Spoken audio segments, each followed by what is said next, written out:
Hello बच्चों, let's read the question. When a Coolidge tube is operated for some time it becomes hot, where does the heat comes from. तो इसमें पूछा गया है कि जब एक कोलिज ट्यूब कुछ समय के लिए काम करता है तो कुछ देर बाद वो गर्म हो जाता है। ऐसा क्यों होता है? वो गर्म किस लिए होता है? तो इसको अगर हम समझेंगे, अगर ये कोई कोलिज ट्यूब है जो कि किसी वोल्टेज पर ऑपरेट होता है, जिसकी वजह से इस सर्किट में क्या होता है, करंट फ्लो होता है। ये अगर कोई फिलामेंट है और ये कोई टारगेट है, तो जब करंट यहाँ पर फ्लो होता है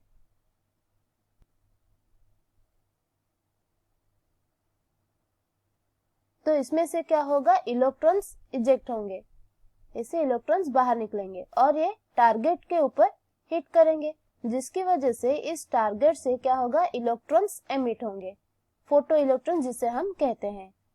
तो जो इलेक्ट्रॉन टारगेट मटेरियल को हिट करता है उसका एनर्जी जो होता है पूरा का पूरा टारगेट मटेरियल पर चला जाता है, जिसका कुछ पार्ट इलेक्ट्रॉन को एमिट करने में यूज हो जाता है और कुछ पार्ट उस टारगेट मटेरियल को हीट अप करने में यूज हो जाता है। तो टोटल एनर्जी का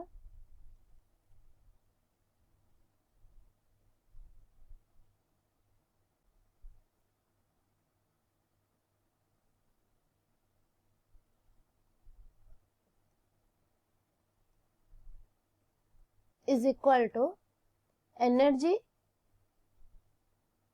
in ejecting electron plus energy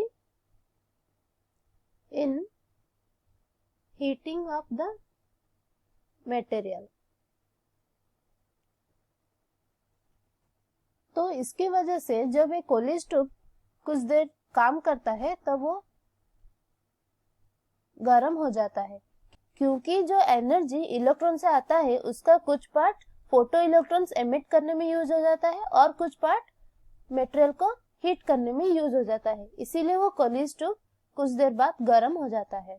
I hope you understand it well. All the best.